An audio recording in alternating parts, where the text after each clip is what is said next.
Okey, Assalamualaikum dan salam sejahtera. Okey, kita teruskan dengan pembelajaran kita pada hari ini dengan topik bab 8 iaitu bahan buatan dalam industri.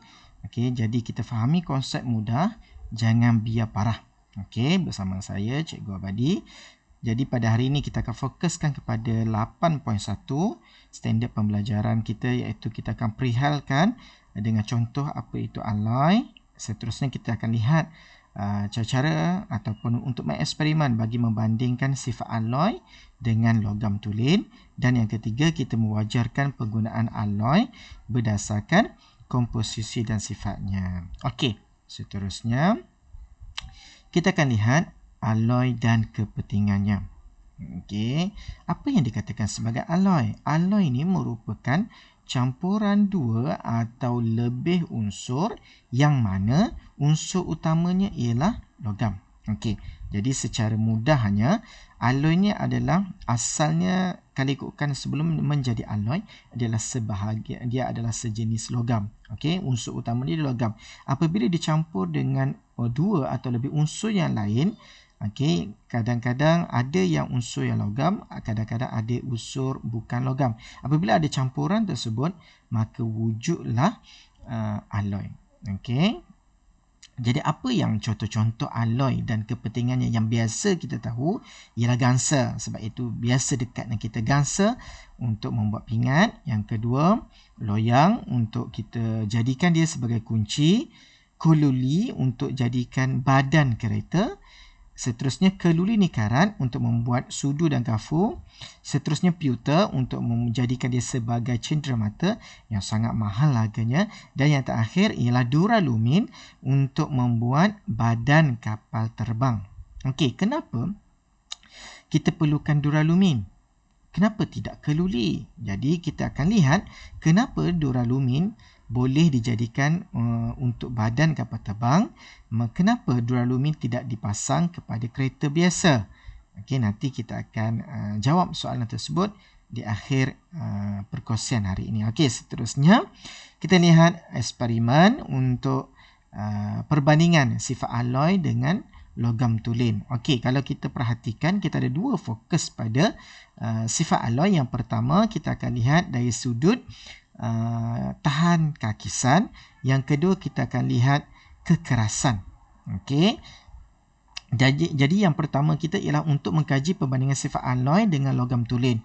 Okey, pernyataan masalah kita, adakah alloy lebih tahan terhadap kakisan ataupun lebih keras berbanding dengan logam tulen? So apa yang kita perlukan ialah kepingan kelui nikaran, kepingan besi, air suling, blok gangsa dan blok kupram.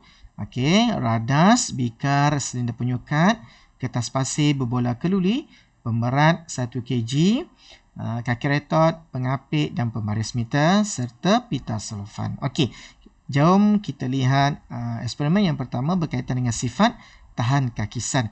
So, apa yang dikatakan sebagai kakisan? Kakisan ni lebih bahasa konsep yang mudahnya ialah mudah berkarat. Ataupun kalau tahan kakisan ni, dia tidak berkarat. Beza dengan hakisan. Hakisan dan kakisan, dua benda yang berbeza. Jadi apakah dia yang dikatakan sebagai hipotesis? Jadi hipotesis ialah keluli nikarat lebih tahan terhadap kakisan berbanding dengan besi. Jadi untuk menjawab soalan hipotesis, kita perlu ada pemboleh ubah dimanipulasikan, iaitu keluli nikarat dengan besi. Dan kita perlu ada pemboleh ubah bergerak balas, iaitu tahan terhadap kakisan. Okey, itu cara ataupun teknik untuk menjawab soalan hipotesis. Okey, seterusnya kita lihat pemboleh ubah. Apa yang dikatakan sebagai pemboleh ubah dimanipulasikan? Okey, pemboleh ubah dimanipulasikan ialah apa yang kita ubah-ubah dalam eksperimen kita. Jadi kita ada dua jenis kepingan, iaitu kepingan kelui nikarat dan kepingan besi. Jadi untuk jawapan untuk dimanipulasikan boleh juga ditulis kepingan keluli nikarat ataupun kepingan besi. Okey, boleh diterima. Okey, seterusnya pemboleh ubah bergerak balas.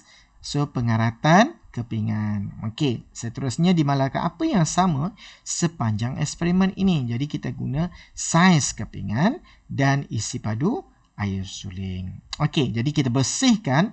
Prosedur yang pertama kita ialah kena bersihkan permukaan kepingan keluni karat dan kepingan besi. Kedua-dua kepingan ini perlu dibersihkan dengan menggunakan kertas pasir. Jadi kita perhatikan keadaan permukaan kedua-dua kepingan. Okey, jadi kita akan buat catatan dalam jadual di bawah. Okey, seterusnya kita rendamkan kedua-dua kepingan di dalam bikar yang berisi 80 cm padu air suling seperti dalam gambar rajah ini. Jadi kita biarkan kedua-dua bikar ini selama seminggu. Kemudian selepas minggu kita catatkan pemerhatian dalam jadual. Okey, untuk pertanyaan yang pertama. Kita anggaplah, kita anggap dekat rumah kita kepingan keluni karat kita boleh gantikan dengan sudu ataupun gafu. Kepingan besi kita boleh ambilkan paku besi yang mudah boleh kita ambil, ataupun kepingan keluli ini boleh juga digantikan sebagai paku keluli. Okey, jadi saya akan tunjuk secara mudah saja. Okey, jadi paku besi ini merujuk kepada kepingan besi, kita wakilkan. Paku keluli ini kita wakilkan sebagai kepingan keluli karat. Kedua-duanya adalah merupakan alloy. Jadi kalau kita perhatikan, apa yang kita perhatikan untuk paku besinya, kita ada nampak enapan perang telah terbentuk. Okey, itu pemerhatian. Okey, ataupun paku besi telah mula terkakis. Okey, mesti ada perkataan terkakis, bukannya terhakis. Kalau paku keluli ataupun kepingan keluli, tiada perubahan berlaku pada paku keluli ataupun yang mewakili kepada kepingan keluli ni karat. Okey, sebelum itu sebelum kita nak masukkan dalam tabur uji ataupun dalam bikar tadi, kita akan bersihkan dahulu kertas pasir, kepingan logam, iaitu kepingan besi dengan kepingan keluli karat dengan kertas pasir. Untuk apa? Okey, untuk menyingkirkan lapisan oksida logam yang terdapat pada kepingan besi dan kepingan keluli, untuk menyingkirkan lapisan oksida logam. Okey, seterusnya kita lihat kita lihat eksperimen yang kedua untuk mengkaji sifat kekerasan bahan, di mana kita akan lihat soalan yang pertama ialah kita menyediakan hipotesis. Kalau ikutkan eksperimen yang pertama kita tadi adalah untuk menguji tahap kekakisan. Jadi kita tulis kepingan keluli karat lebih tahan kakisan berbanding dengan kepingan besi. Okey, kalau untuk yang ni kita boleh tulis sebagai, kita ada guna blok gansa, kita ada blok kuprum. Jadi kita tahu blok gansa merupakan alloy, blok kuprum merupakan logam tulen. So yang mana lebih keras? Okey, semestinya blok gansa. Jadi blok gansa lebih keras daripada blok kuprum. Okey, ataupun blok gansa kita boleh gantikan dengan alloy. Alloy lebih keras daripada logam tulen. Pastikan alloy pasangan dengan logam tulen. Kalau blok gansa pasangan ni blok kuprum. Okey, cikgu nak tanya, kalau andai kata rakan kamu ada tulis blok kuprum lebih keras daripada blok gansa, untuk hipotesis, adakah betul ataupun salah? Okey, pandai. Okey, ingat ini baru hipotesis. Jadi hipotesis boleh dijadikan sebagai penyataan yang benar atau boleh dikatakan sebagai penyataan yang salah. Okey, maka kalau kamu perhatikan dalam laporan, hujung sekali dia akan tanya, adakah hipotesis anda diterima ataupun tidak. Itu dikatakan sebagai jangkaan awal kita. Itu hipotesis. Okey, pemboleh ubah. Pemboleh ubah yang pertama ialah bergerak balas. Dan eksperimen ni apa yang kita ubah-ubah. Okey, jadi kita boleh tulis sebagai jenis blok ataupun kita boleh tulis blok gansa dan blok kuprum. Kalau kita tak tahu, just tulis saja apa yang kita barang ataupun radas ataupun bahan yang kita ubah-ubah dalam eksperimen ini. Okey, jadi jenis blok ataupun blok gansa dan blok kuprum. Okey, pemboleh ubah bergerak balas. Kita nak lihat apa ni, sifat apa ni? Sifat kekerasan bahan. Jadi kekerasan bahan, ataupun kita tengok dalam jadual saiz diameter lekukan pada blok.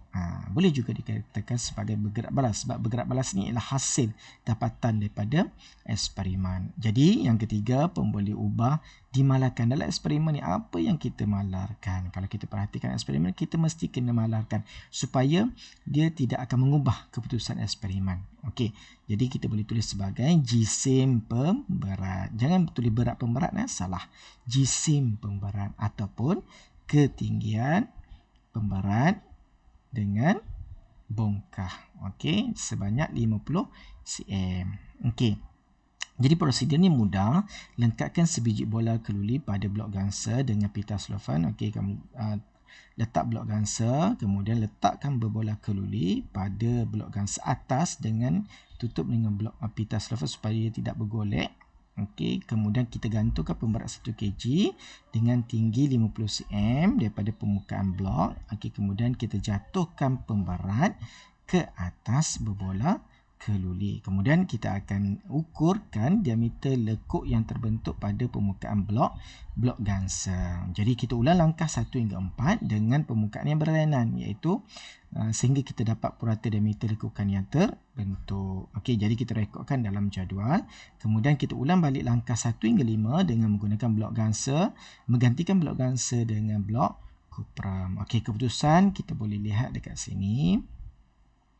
Okey, ini dapatan bila ini bola keluli dia jatuh terhadap bongkah kupram atau bongkah gangsa, ini hasil lekukan dia. Jadi diameter lekukan ini diameter, bukan jari. Diameter lekukan diukur. Okey, ini dapatan keputusan. Kalau kita perhatikan, gangsa menghasilkan lekukan yang lebih kecil berbanding dengan kupram. Okey, jadi jelas daripada jawapan ini kita boleh dapati bahawa kupram ataupun gangsa lebih keras berbanding dengan kupram, kerana saiz diameter lekukan gangsa lebih kecil berbanding dengan kupram.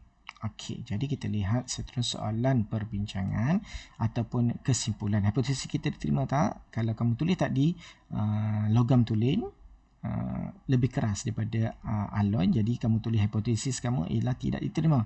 Tapi kalau kamu tulis hipotesis dah betul, iaitu alloy lebih keras daripada logam tulen ataupun bongkah gangsa lebih keras daripada bongkah kupram, jadi kamu tulis hipotesis diterima. Okey, so kesimpulan boleh salin balik daripada hipotesis. Okey, perbincangan yang pertama, mengapakah kepingan keluli karat dan kepingan besi perlu dibersihkan dengan kertas pasir? Jadi kita dah jawab soalan ini untuk menyingkirkan lapisan oksida yang terdapat pada keluli karat dan kepingan besi. Okey, bandingkan kadar kakisan. Bila sebut kadar kakisan, dia melibatkan dengan masa. Sebab kita tinggalkan bikar tadi selama 30 minit. Jadi kadar kakisan yang mana lebih tinggi ataupun yang lebih rendah. Jangan buat cepat dengan lambat sebab ini kadar. Bila kadar tinggi ataupun rendah. Okey, mana yang kadar kakisan ni lebih tinggi? Kadar kakisan lebih tinggi. Okey, jadi kita lihat keluli dia kadar kakisannya sangat tinggi berbanding dengan kepingan besi. Okey, kadar kakisan pada kepingan keluli nikarat lebih rendah berbanding dengan kepingan besi. Sebab apa? Sebab keluli nikarat dia tidak terkakis, maka kadar kakisannya lebih rendah. Okey, yang ketiga, blok manakah yang menghasilkan diameter lekukan yang paling besar? Okey, kalau kita lihat tadi ialah blok ataupun bongkah gangsa. Okey, yang keempat, nyatakan hubungan antara saiz diameter lekukan dengan sifat kekerasan bahan. Okey, kita boleh guna, kalau hubungan, ingat bila hubungan mesti berikan pernyataan yang betul. Kalau hipotesis kita boleh jadi benar, boleh palsu, tapi hubungan kena berikan hubungan yang betul. Jadi jika saiz diameter lekukan pada bongkah lebih kecil, maka bahan tersebut adalah lebih keras. Boleh? Ataupun kamu boleh tukar saja, jika sesuatu bahan tersebut lebih keras, maka saiz diameter lekukan yang terhasil pada bongkah lebih kecil. Okey, harap semua dapat soalan perbincangan. Seterusnya kita lihat perbandingan antara sifat alloy dengan logam tulen. Jadi daripada logam tulen kita nak jadikan dia alloy melalui satu proses, iaitu proses pengaloyan. Untuk apa proses pengaloyan ni? Untuk mencegah kakisan logam dan mengubah sifat logam tulen supaya lebih keras dan lebih kukuh. Okey, kalau kita lihat permukaan logam tulen dia pudar, tetapi kalau alloy dia sangat berkilat. Okey, sifat tahan kakisan maksudnya yang mudah berkarat. Kalau logam tulen mudah terkakis, mudah kakis. Kalau alloy tahan kakisannya. Okey.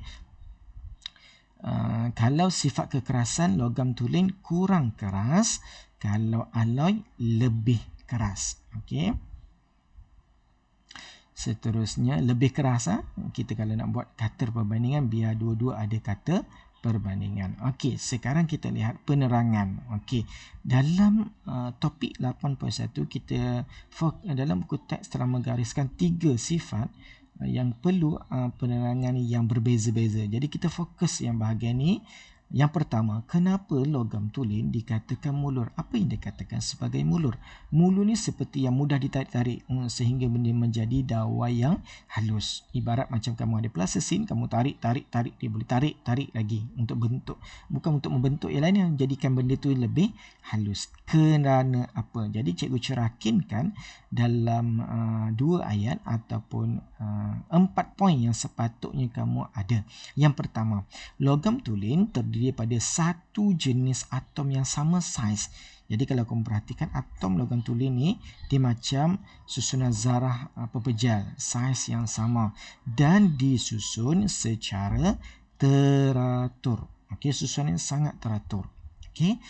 Itu 2 poin. Satu jenis atom yang sama saiz dan susunannya ialah teratur. Jadi poin yang ketiga, apabila daya dikenakan, kalau kamu lihat ini daya, lapisan atom logam tulen, ingat ayat dia, lapisan atom logam tulen mudah menggelonsor antara satu sama lain. Jadi apabila daya dikenakan, lapisan atom logam tulen akan mudah menggelonsor. Itu dikatakan sebagai mulur. Okey. Ingat ini konsep dia apabila sebut tentang susunan teratur, apabila daya dikenakan, lapisan atau logam tulen mudah menggelonsor, itu untuk sifat mulur. Okey, seterusnya, kenapa logam tulen dikatakan sebagai boleh ditempa? Apa maksud boleh ditempa ni? Mudah dibentuk. Kita ketukkan jadi bentuk lain. Okey, kalau kita tengok keris, dia boleh bentuk macam-macam. Okey, jadi cikgu dah cerakinkan juga dua frasa ataupun 2 baris untuk jelas. Kalau kita perhatikan ini susunan logam tulen, nampak ada ruang-ruang kosong antara lapisan logam tulen. Jadi terdapat beberapa ruang kosong antara atom di dalam logam tulen. So, susunan atom ni sangat teratur, tetapi antara susunan dia, atom ini mempunyai ruang kosong antara atom logam tulen. Jadi apabila daya dikenakan, atom-atom logam ini akan menggelonsor mengisi ruang kosong. Mesti ada ayat ni, mengisi ruang kosong dan membentuk struktur yang baru. Kalau kamu perhatikan struktur ni macam ni, tiba-tiba dia dah berbentuk yang lain. Itu dikatakan sebagai boleh ditempa, mudah dibentuk. Kerana apa? Lapis atom mudah menggelonsor mengisi ruang kosong dan membentuk struktur baru. Okey, ingat untuk penerangan bagi kenapa logam tulen dikatakan sebagai boleh ditempa. Okey, seterusnya, kenapa alloy bersifat keras? Okey, cikgu dah cerakikan 3 ayat di sini. Kalau kamu perhatikan, poin yang pertama, alloy terdiri daripada atom-atom asing yang mempunyai saiz berlainan. Kalau kamu perhatikan, saiznya lebih besar daripada logam tulen, daripada atom logam tulen. Jadi kalau saiz yang berlainan, susunan teratur atom logam tulen telah terganggu. Maka apabila terganggu, lapisan atom dalam alloy sukar menggelonsor di antara satu sama lain apabila daya dikenakan. Ingat apabila daya dikenakan wajib kena tulis. That's why cikgu buat arrow bergerak-gerak ni Kalau kamu perhatikan arrow bergerak ini menunjukkan kepada daya dikenakan. Kalau atom logam asalnya susunan dia sangat teratur, sama saiz. Tapi bila ada logam ataupun atom asing yang masuk dalam alloy ataupun dalam logam tulen, maka dia telah mengganggu susunan teratur lapisan atom. Maka apabila daya dikenakan, dia sukar menggelonsor di atas satu sama lain. Ini untuk penerangan kenapa alloy bersifat lebih keras. Okey, ada 3 dimulur, lebih mudah ditempa dengan lebih keras. Dan yang terakhir untuk subtopik ini ialah komposisi dan sifat kegunaan alloy. Barulah kita lihat apa contoh-contoh alloy dan komposisinya. Jadi cikgu nak ingatkan kembali, peratus yang lebih besar ini adalah merujuk kepada logam asalnya ataupun logam tulen. Tambahan peratus yang lebih kecil ini adalah atom ataupun logam yang asing yang telah dimasukkan dalam lapisan atom logam tulen. Okey, jadi yang pertama alloy yang pertama ialah duralumin. Okey, duralumin komposisi utama dia ialah aluminium, ada tambahan dia kupra, magnesium, mangan di mana ketiga ini dimasukkan ke dalam susunan lapisan atom aluminium. Jadi sifat dia lebih kuat, ketupatan dia rendah dan tidak berkarat. Okey, maka apa kegunaan sesuai untuk duralumin? Badan kapal terbang, kabel elektrik, basikal, lumba. Kalau kamu perhatikan semuanya ini melibatkan kelajuan, betul? That's why apabila duralumin, kamu bayangkan duralumin diletakkan sebagai badan kepada kereta biasa. Kereta biasa, bayangkan. Okey, adakah kita nak membeli kereta untuk kelajuan? Okey, semuanya untuk keselamatan. Okey, bukan kita nak berlumba. Okey, jadi tak sesuai kereta biasa, kita guna badannya kita diperbuat daripada duralumin. Okey, untuk kereta biasa. Okey. Sebab apa? Kita nak isu keselamatan, bukan untuk isu kelajuan. Okey, adakah kereta lumba kita guna duralumin? Itu kamu kena fikirkan. Adakah dia untuk keselamatan ataupun untuk kelajuan? Okey, seterusnya Ganser. Ganser, cikgu berikan satu akronim iaitu Gangkuti. Gangkuti ni ialah gabungan antara kuprum dengan timah. Timah ni ataupun dikenali sebagai sternum. Jadi logam utulin dia ialah kuprum. Logam asing dia adalah sternum. Jadi apa kegunaan Ganser? Untuk dijadikan pingat, tugu dan piala. Dan seterusnya loyang. Loyang akronim dia ialah Yangkuzi. Loyang ialah kuprum dengan zinc. Dia berkilat. Untuk kegunaan dia tombol pintu, kunci dengan alatan muzik diperbuat daripada loyang. Okey, keluli. Selalu kita sebut keluli. Kalau kita jumpa sport rim, kita cakap alloy. Tapi kenapa kita tak terus cakap keluli? Okey, keluli itu sejenis alloy. Logam tulen asalnya ialah besi. Jadi apa yang kita perlu tambah? Ditambahkan dengan karbon yang mempunyai persentage yang berbeza. Jadi ada 3 jenis keluli, iaitu keluli karbon rendah, keluli karbon sederhana dan keluli karbon tinggi. Kalau kamu cakap ada karbon-karbon yang banyak tu, itu lagi mahal lah. Okey, jadi kita boleh gunakan sebagai struktur bangunan, landasan kereta api dan badan kereta. Jadi badan kereta kita diperbuat daripada keluli untuk keselamatan. Sebab apa? Dia lebih kuat dan lebih keras. Okey. Seterusnya, keluli ni karat. Okey, keluli ni karat diperbuat daripada besi. Itu logam tulen asal. Okey. Ada rakan kamu tanya besi adakah sama dengan ferum? Ya, sama dengan ferum. Okey. Jadi kromium, nikel dengan karbon ini adalah logam asing yang dimasukkan ke dalam logam tulennya iaitu besi. Jadi tahan kakisan. Okey, apa kegunaan kekulian ni karat? Kita boleh buat sudu dan garfu, singki dan alatan pembedahan. Dan yang terakhir, pewter. Pewter ni sangat mahal. Okey, sternum, ini logam asal dia. Kita tambah antimoni dan kuprum. Dia berkilat. Okey, boleh jadikan sebagai bahan perhiasan atau barangan perhiasan, piala ataupun cermin mata, di mana sangat mahal dan eksklusif. Okey, kalau kita lihat pewter ni. Okey. Dan yang terakhir, okey, kita lihat superkonduktor. Juga merupakan sejenis alloy yang digunakan dalam pengangkutan elektrik seperti kereta api maglev, di mana superkonduktor ni ialah dia special, dia ialah tidak mempunyai rintangan elektrik pada suhu yang rendah. Maka alat ini digunakan untuk dijadikan sebagai magnet, di mana dia boleh mengapungkan gerabak dan menggerakkannya pada kelajuan yang sangat tinggi. Jadi kabel ni kita guna ataupun kita jadikan dia sebagai magnet untuk superkonduktor ni jadikan magnet supaya dia boleh terapung. Jadi dia boleh bergerak dengan laju. Okey. Jadi ini untuk latihan uji kendali 81 untuk latihan kefahaman apa yang di topik pada hari ini, iaitu 8.1 alloy dan kepentingan. Sekian, terima kasih.